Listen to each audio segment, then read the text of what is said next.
Toll cut ಆಯ್ತು automatic. Okay, on the way to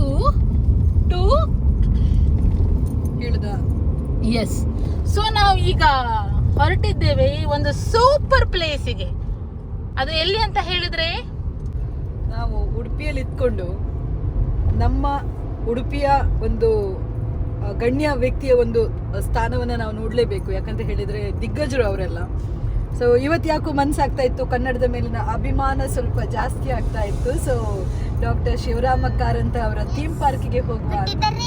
Kannada ನಾಡಲ್ಲಿ ಹುಟ್ಟಬೇಕು. ಹೋಗುವಲ್ಲ ಸ್ನೇಹ? ಎಲ್ಲಿ ಹೋಗ್ಬೋದು ನಾವು? ಸ್ನೇಹ ನಾವು ಎಲ್ಲಿ ಹೋಗ್ಬೋದು ಈಗ?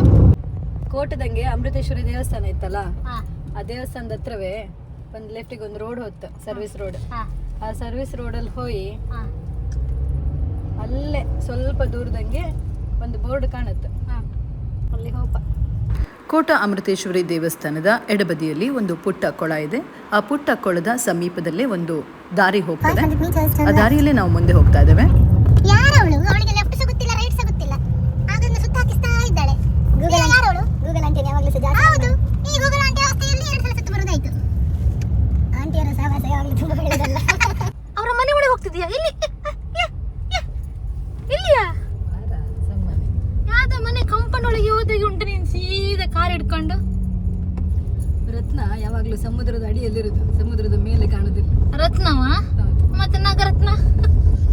ಮುಂದೆ ಕಾಣುತ್ತಿರುವುದೇ ನಮ್ಮ ಡಾಕ್ಟರ್ ಶಿವರಾಮ ಕಾರಂತರ ಥೀಮ್ ಪಾರ್ಕ್. ಎಂತವ ಇಷ್ಟು ಒಳಗಡೆ ಈಗ ಎಂಟರ್ ಆಗ್ತಾ ಇರುವಂತದ್ದು ಕೋಟ ಶಿವರಾಮ ಕಾರಂತರ ಥೀಮ್ ಪಾರ್ಕ್.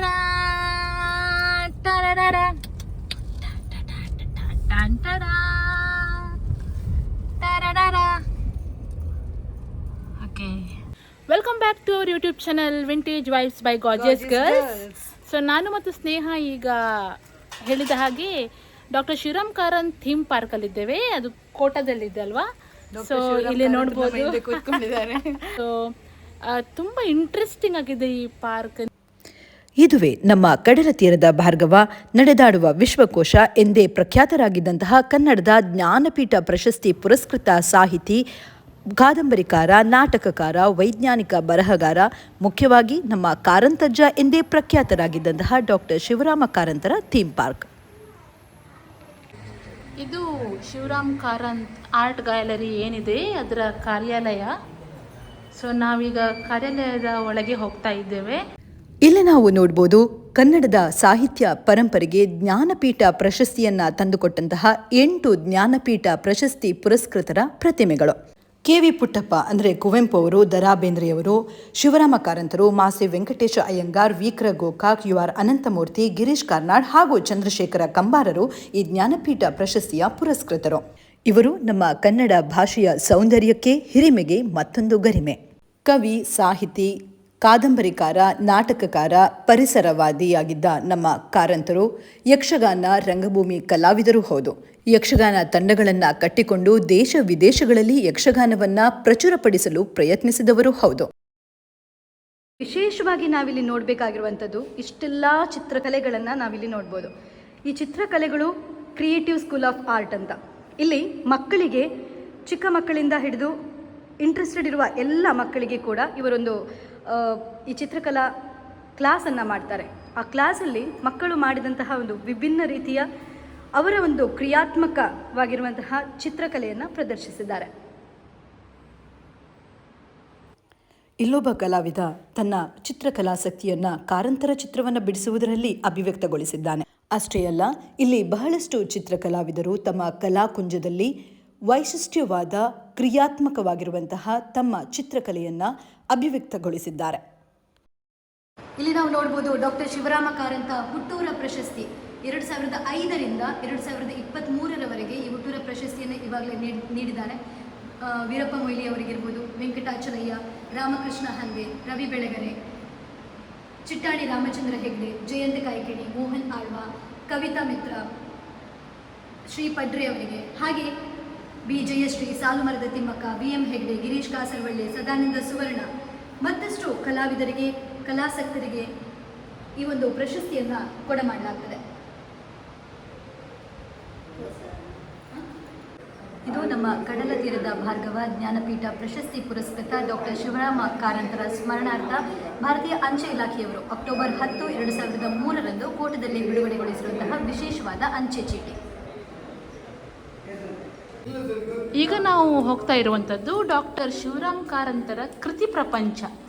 ಇಲ್ಲಿ ಡಾಕ್ಟರ್ ಶಿವರಾಮ್ ಕಾರಂತವರ ಕಾದಂಬರಿಗಳಿರ್ಬೋದು, ನಾಟಕ, ಜೀವನ ಚರಿತ್ರೆ, ಸಣ್ಣ ಕಥೆಗಳು, ಕಲೆ, ಹಾಗೆ ಶಿವರಾಮ ಕಾರಂತರ ಮೂಕಜ್ಜಿಯ ಕನಸುಗಳು ಕೃತಿಗೆ ಜ್ಞಾನಪೀಠ ಪ್ರಶಸ್ತಿ ಬಂದಿರುವಂಥದ್ದು ನಮಗೆಲ್ಲರಿಗೂ ತಿಳಿದಿದೆ.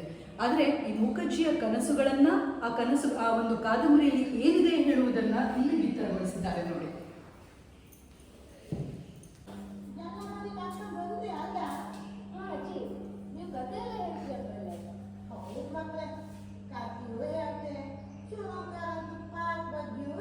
ಸ್ನೇಹ, ಇದು ನೋಡಿ, ಒಂದು ಆಡಿಯೋ ಮುಖಾಂತರವಾಗಿ ಈ ಅಜ್ಜಿಯ ಒಂದು ಪ್ರತಿಮೆ ಮಾಡಿ ಮಕ್ಕಳಿಗೆ ಕಥೆಗಳನ್ನು ಹೇಳುವ ಒಂದು ದೃಶ್ಯವನ್ನು ಇಲ್ಲಿ ವ್ಯಕ್ತಪಡಿಸಿದ್ದಾರೆ. ಹೌದು, ವೆರಿ ನೈಸ್.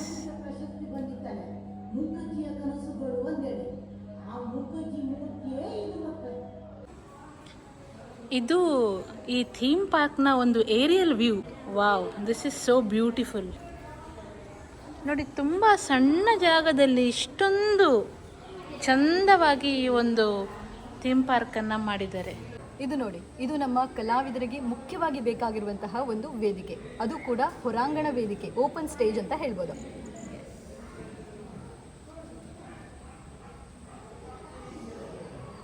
ಅದು ಕೂಡ ಈ ಒಂದು ಪ್ರಕೃತಿದತ್ತವಾಗಿ ಇರುವಂತಹ ಒಂದು ಕಲೆಯನ್ನು ನಾವು ಕಲ್ತಿರ್ತೇವೆ. ಆ ಕಲೆಗೆ ಒಂದು ಸ್ಫೂರ್ತಿಯನ್ನು ನೀಡಲಿಕ್ಕೆ ಈ ಓಪನ್ ಸ್ಟೇಜನ್ನು ಯಾವ ರೀತಿಯಲ್ಲಿ ಮಾಡಿದ್ದಾರೆ ನೋಡಿ. ನೀವಿಲ್ಲಿ ನೋಡ್ಬೋದು, ಮಕ್ಕಳು ಚಿತ್ರಕಲೆಯನ್ನು ಬಿಡಿಸ್ತಾ ಇದ್ದಾರೆ, ಕಲಿತಾ ಇದ್ದಾರೆ. So beautiful. ಕಾರಂತ ಥೀಮ್ ಪಾರ್ಕಲ್ಲಿ ಇರುವುದು, ಬಟ್ ಲೈಬ್ರರಿ ಇದು ಪಂಚಾಯತ್, ಕೋಟೆತಟ್ಟು ಗ್ರಾಮ ಪಂಚಾಯತಿನ ಲೈಬ್ರರಿ. ಇಲ್ಲಿ 15,000 ಚಿಲ್ಡ್ರನ್ಸ್ ಬುಕ್ಸ್ ಇದೆ ಲೈಬ್ರರಿಯಲ್ಲಿ. ಮತ್ತು 1,342 ಮಕ್ಕಳಿದ್ದಾರೆ. ಆಮೇಲೆ ಮೊಬೈಲ್ ಇದೆ. ಆಮೇಲೆ ಇದು DG ವಿಕಸನದವರು ಮೊಬೈಲ್ ಕೊಟ್ಟಿದ್ದಾರೆ. ಆಮೇಲೆ ಸಿಸ್ಟಮ್ ಕೂಡ ಇದೆ. ಆಮೇಲೆ ಕ್ಯಾರಮ್, ಚೆಸ್ ಮಕ್ಕಳಿಗೆ ಯೂಸ್ ಆಗುವಂಥದ್ದೆಲ್ಲ ಇದೆ. ಪಬ್ಲಿಕ್ ಬರ್ತಾರಾ ಮೇಡಮ್? ಪಬ್ಲಿಕ್ ಬರ್ತಾರೆ. ಹಾಂ, ಅಂದರೆ ಕೂತೋದವ್ರು ಸ್ಟೂಡೆಂಟ್ಸ್ಗಳು ಮಾತ್ರ. ಪಬ್ಲಿಕ್ ಎಲ್ಲ ಬಂದು ತಗೊಂಡು ಹೋಗ್ತಾರೆ. ಓಪನ್ ಇರುತ್ತೆ ಹೇಗೆ ಇಲ್ಲಿ? ಅಲ್ಲ, ವಾರದ ರಜೆ ಸೋಮವಾರ ನಮಗೆ. ಸೋಮವಾರ ರಜೆ. ಸಂಡೇ ಓಪನ್ ಇರುತ್ತೆ. ಗೌರ್ಮೆಂಟ್ ಹಾಲಿಡೇಸ್ ಎಲ್ಲ ರಜೆ ಇರುತ್ತೆ. ಇಲ್ಲಿ ಶಿವರಾಮ ಕಾರಂತರ ಒಂದು ಬುಕ್ಗಳೆಲ್ಲ ಸಿಗ್ತದೆ. ಸಿಗತ್ತೆ, ನೀವು ನೋಡ್ಬೋದು ಬೇಕಿದ್ರೆ. ಇದಿಷ್ಟು ಕಾರಂತರ ಬುಕ್ಗಳೇ ಮಾರುಕಟ್ಟೆಯಲ್ಲಿ ಸಿಗ್ತಾ ಇದೆ. ಅದೆಲ್ಲ ಕಾರಂತರ ಬುಕ್. ಇವು ಕಾರಂತರದ ಮೊದಲ ಮುದ್ರಣದ ಕೃತಿಗಳಿವೆ.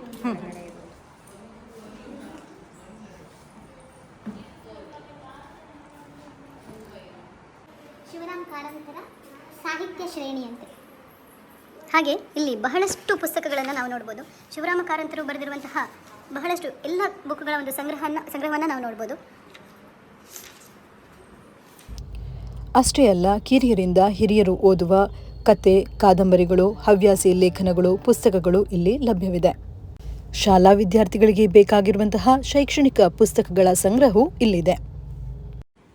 ನೋಡಿ, ನಮ್ಮ ಈ ಒಂದು ಕೋಟದಲ್ಲಿ ಈ ಲೈಬ್ರರಿ ಏನಿದೆ ಡಿಜಿಟಲ್ ಲೈಬ್ರರಿ ಆಗಿದೆ.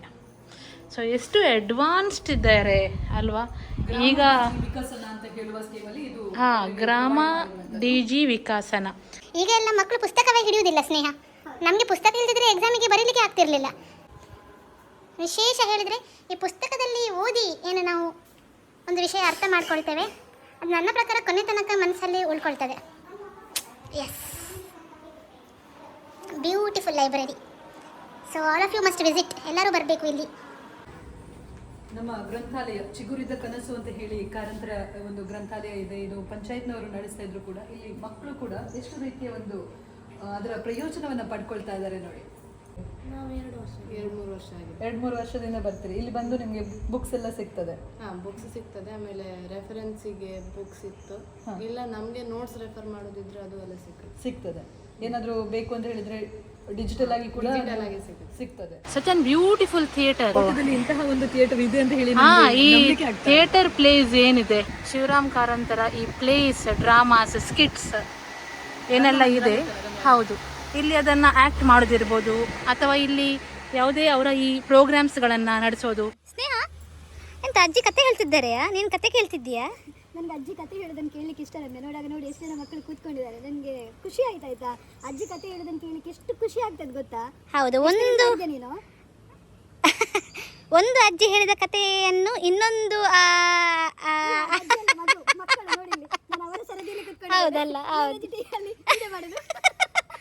ನೋಡಿ ಎಷ್ಟು ಚಂದ ಅಜ್ಜಿಯ ಸ್ಮೈಲ್. ನೀನಲ್ವಾ ಇವರಾ? ಈಗಿನ ಮಕ್ಕಳಿಗೆ ಈ ಒಂದು ಎಕ್ಸ್ಪೀರಿಯನ್ಸೇ ಇಲ್ಲ ನನ್ನ ಪ್ರಕಾರ ಸ್ನೇಹ. ಈ ಒಂದು ಎಕ್ಸ್ಪೀರಿಯನ್ಸೇ ಇಲ್ಲ. ಈ ಅಜ್ಜಿ ಹೇಳುವ ಕತೆ ಕೂತ್ಕೊಂಡು ಕೇಳೋದು, ಇದೇ ಒಂದು ಕೈಯಲ್ಲಿ ಮೊಬೈಲ್, ಈಗ ಈ ಕೈಯಲ್ಲಿ ಅಲ್ಲನಾ?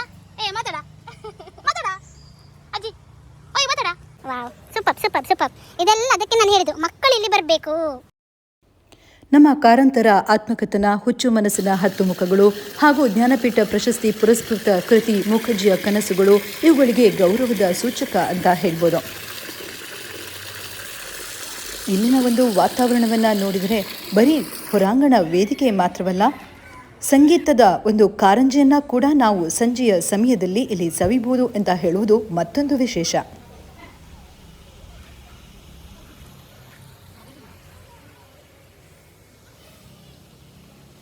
ನೀವು ಇಲ್ಲಿ ಬಂದರೆ ಸಾಕಷ್ಟು ವಿಷಯಗಳನ್ನು ತಿಳ್ಕೊಳ್ಬೋದು.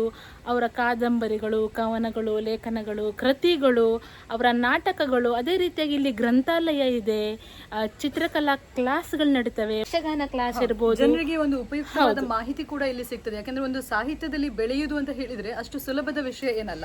ಅಂಥದ್ರಲ್ಲಿ ಸಾಹಿತ್ಯಕ್ಕೆ ಹೆಚ್ಚಿನ ಒಂದು ಪ್ರಾಧಾನ್ಯತೆಯನ್ನ ನೀಡಿ ಯಾರಿಗೆ ಅದರಲ್ಲಿ ಕಲಿಲಿಕ್ಕೆ ಇಂಟ್ರೆಸ್ಟ್ ಇದೆ ಅವರು ಇದರ ಒಂದು ಸದುಪಯೋಗವನ್ನು ಪಡೆದುಕೊಳ್ಳಿಕ್ಕೆ ತುಂಬಾ ಹತ್ತಿರನೇ ಅಂತ ಹೇಳ್ಬೋದು. ಕೋಟ ಅಂತ ಹೇಳಿದ್ರೆ ಉಡುಪಿಯಿಂದ ತುಂಬಾ ದೂರ ಇಲ್ಲ, ಬರೀ ಒಂದು 18-20 ಕಿಲೋಮೀಟರ್ ಅಲ್ಲಿ ನಮಗೆ ಸಿಗುವಂತದ್ದು. ಸೊ ಇಲ್ಲಿ ಎಲ್ಲರೂ ಇದರ ಒಂದು ಸದುಪಯೋಗವನ್ನು ಪಡ್ಕೊಳ್ಳಿಕ್ಕೆ ಒಂದು ಒಳ್ಳೆಯ ಅವಕಾಶ ಅಂತ ನಮ್ಗೆ ಅನಿಸ್ತದೆ. Yes, this is one of the fantastic cultural ಹೆರಿಟೇಜಸ್.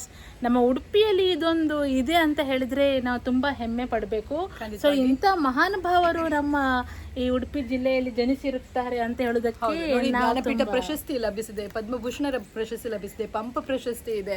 ಹಾಗೆ ನಾವೀಗ ಒಂದು ಡಾಕ್ಟರೇಟ್ ಪದವಿಯನ್ನ ಪಡ್ಕೊಳ್ಳಿಕ್ಕೆ, PhD ಮಾಡ್ಲಿಕ್ಕೆ ಬಹಳಷ್ಟು ಕಷ್ಟಪಡ್ತಾರೆ. ಆದ್ರೆ ಕಾರಂತರು ಪದವಿಯನ್ನ ಪಡೆಯದೆ ಅಂದ್ರೆ ಅವರು ಅಂತಹ ಪದವಿಯನ್ನ ಪಡೆಯಲಿಕ್ಕೆ ಹೋಗ್ಲಿಲ್ಲದಿದ್ರು 8 ವಿಶ್ವವಿದ್ಯಾನಿಲಯಗಳು ಅವರಿಗೆ ಡಾಕ್ಟರೇಟ್ ಪದವಿಯನ್ನ ಕೊಟ್ಟಿದ್ದಾರೆ ಅಂತ ಹೇಳಿದ್ರೆ ನಾವು ಅವರ ಒಂದು ಸಾಹಿತ್ಯದ ಅಭಿರುಚಿಯನ್ನ, ಅವರ ಒಂದು ಸಾಹಿತ್ಯಕ್ಕೆ ಅವರು ಕೊಟ್ಟ ಒಂದು ಕೊಡುಗೆಯನ್ನ ಇಲ್ಲಿ ನಾವು ಸ್ಮರಿಸಲೇಬೇಕು. ಇನ್ನೊಂದು ಇಂಟ್ರೆಸ್ಟಿಂಗ್ ವಿಷಯ ಅಂತ ಹೇಳಿದ್ರೆ ಇವರು ನಮ್ಮ ಮೆಡ್ರಾಸ್ ಯೂನಿವರ್ಸಿಟಿಯಲ್ಲಿ ಬ್ಯಾಚುಲರ್ ಆಫ್ ಆರ್ಟ್ಸ್ಗೆ ಸೇರ್ತಾರಂತೆ. ಬಟ್ ಅದನ್ನು ಇನ್ಕಂಪ್ಲೀಟ್ ಮಾಡ್ತಾರೆ, ಅಂದರೆ ಅದನ್ನು ಪೂರೈಸೋದಿಲ್ಲ. ಅಲ್ಲಿಗೆ ಎಜುಕೇಷನನ್ನು ಬಿಡ್ತಾರೆ. ಮತ್ತು ಅವ್ರು ಏನು ಚೂಸ್ ಮಾಡ್ತಾರೆ, ಅವರ ಪ್ಯಾಷನ್, ಯಕ್ಷಗಾನ ಇರ್ಬೋದು, ನಾಟಕ ಇರ್ಬೋದು, ಕಲೆ ಇರ್ಬೋದು, ಅದರಲ್ಲಿ ಅವರೊಂದು ಉತ್ತಮ ಸ್ಥಾನ, ಒಂದು ಉನ್ನತ ಶ್ರೇಣಿಯಲ್ಲಿ ಹೋಗಿ ತಲುಪ್ತಾರೆ. ಸೊ ಇವರೆಲ್ಲ ನಮಗೆ ಸ್ಫೂರ್ತಿದಾಯಕರು ಅಲ್ವಾ ಸ್ನೇಹ? ಖಂಡಿತವಾಗಿ. ಪ್ಯಾಷನ್ ಅಂತ ಹೇಳುವಂಥದ್ದು ನಮ್ಮ ಜೀವನದಲ್ಲಿ ಎಷ್ಟು ಮುಖ್ಯವಾಗ್ತದೆ ಅಂತ ಹೇಳುವುದನ್ನ ನಾವು ಇಂತಹವರ ಹತ್ರ ಕಲಿಬೇಕಾಗ್ತದೆ. ನಮ್ಮ ಒಂದು ಹಾಬಿ ಇರ್ಬೋದು, ಅದರೆಲ್ಲ ನಾವು ಆಕ್ಚುಲಿ ಕಡೆಗಣಿಸ್ತೇವೆ. ಮತ್ತೆ ನಮಗೆ ಸಾಕಷ್ಟು ಸಪೋರ್ಟ್ಗಳು ಕೂಡ ಸಿಗುದಿಲ್ಲ. ಅದಕ್ಕೆ ಇಂಜಿನಿಯರ್ ಆಗು, ಡಾಕ್ಟರ್ ಆಗು, ಲಾಯರ್ ಆಗು, ಪೊಲೀಸ್ ಆಗು ಹೇಳ್ತಾರೆ. ಅದೆಲ್ಲವೂ ಒಳ್ಳೆ ಪ್ರೊಫೆಷನ್ನೇ. ಬಟ್ ಇನ್ ಪ್ಯಾಷನ್ ಏನಿದೆ ಅದನ್ನು ಎತ್ತಿ ಹಿಡಿಬೇಕು. ಅದರಲ್ಲೂ ಒಂದು ಫ್ಯೂಚರ್ ಇದೆ, ಅದರಲ್ಲಿ ಎಲ್ಲವೂ ಇದೆ, ಸರ್ವಸ್ವ ಇದೆ ಅಂತ ಹೇಳಿಕೊಟ್ಟ ಈ ಮಹಾನುಭಾವರಿಗೆ ಕೋಟಿ ಕೋಟಿ ನಮನಗಳು. ಸೊ ರಮ್ಯಾ, ನೋಡಿದ್ವಲ್ಲ ಎಷ್ಟು ಚಂದವಾದ ಒಂದು ಥೀಮ್ ಪಾರ್ಕ್ ಅಂತ. ನಮ್ಮ ಕಾರಂತರು ನಮ್ಮ ಹೆಮ್ಮೆ ಅಂತ ಹೇಳುವಂಥದ್ದನ್ನು ನಾವು ಇಲ್ಲಿ ಒಂದು ಥೀಮ್ ಪಾರ್ಕ್ನಲ್ಲಿ ನೋಡ್ಬೋದು. ಸೊ ಒಂದೇ ಒಂದು ಆಸೆ ಏನು ಅಂತ ಹೇಳಿದರೆ, ತುಂಬ ಕಡಿಮೆ ಜನ ಇಲ್ಲಿ ಬರ್ತಿದ್ದಾರೆ ಅಂತ ಅಂದ್ಕೊಳ್ತೇನೆ. ಬಟ್ ಇನ್ನೂ ಇದು ತುಂಬ ಜನರಿಗೆ ರೀಚ್ ಆಗಬೇಕು. ಹಾಗೆ ಎಲ್ಲರೂ ಇದರ ಒಂದು ಸಾಹಿತ್ಯದ ಅಭಿರುಚಿಯನ್ನು ಬೆಳೆಸ್ಕೊಳ್ಬೇಕು ಅಂತ ಹೇಳಿದರೆ ಇಂತಹ ಥೀಮ್ ಪಾರ್ಕ್ಗಳು ಬಹಳಷ್ಟು ಬೇಕಾಗ್ತವೆ. ಅದು ನಮ್ಮ ಮಹಾನುಭಾವರು ಮಾಡಿರುವಂತಹ, ಅದು ಜ್ಞಾನಪೀಠ ಪ್ರಶಸ್ತಿಯೇ, ಬಹಳಷ್ಟು ಪ್ರಶಸ್ತಿಗಳನ್ನು ಪಡೆದುಕೊಂಡು ಅವರ ಒಂದು ಪ್ಯಾಷನಲ್ಲಿ ಬೆಳೆದುಕೊಂಡು ಸಮಾಜಕ್ಕೆ ಮಾದರಿಯಾಗಿದ್ದಾರೆ ಇವರು. ಕಾರಂತರ ಒಂದು ಈ ಒಂದು ಸಾಹಿತ್ಯದ ಅಭಿರುಚಿಯನ್ನು ನಮ್ಮ ಇಂದಿನ ಪೀಳಿಗೆ ಇದನ್ನು ಅರಗಿಸ್ಕೊಳ್ಬೇಕು ಅಂತ ಹೇಳಿದರೆ ಅವರು ಕೂಡ ಇಲ್ಲಿಗೆ ಬರಬೇಕು. ಏನು ಬರೆದಿದ್ದಾರೆ, ಯಾವ ರೀತಿಯ ಒಂದು ಕಲೆಗೆ ನಾವು ಆಸಕ್ತಿಯನ್ನು ತೋರಿಸ್ಬೋದು, ಇದರಲ್ಲಿ ಯಾವ ರೀತಿಯ ಅಭಿರುಚಿಯನ್ನು ಪಡಿಬೇಕು ಅಂತ ಹೇಳೋದಕ್ಕೆ ಒಂದು ನಿದರ್ಶನ ಅಂತ ಹೇಳ್ಬೋದು.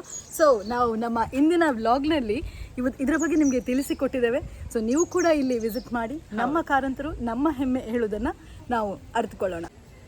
ಸೊ ನಾವು ಇನ್ನಷ್ಟು ಲಾಗ್ಗಳೊಂದಿಗೆ ನಿಮ್ಮ ಮುಂದೆ ಬರ್ತೇವೆ. ಸೊ ಇಲ್ಲಿಗೆ ನಮ್ಮ ಈ ಲಾಗ್ ಮುಕ್ತಾಯಗೊಳ್ತಾ ಇದೆ.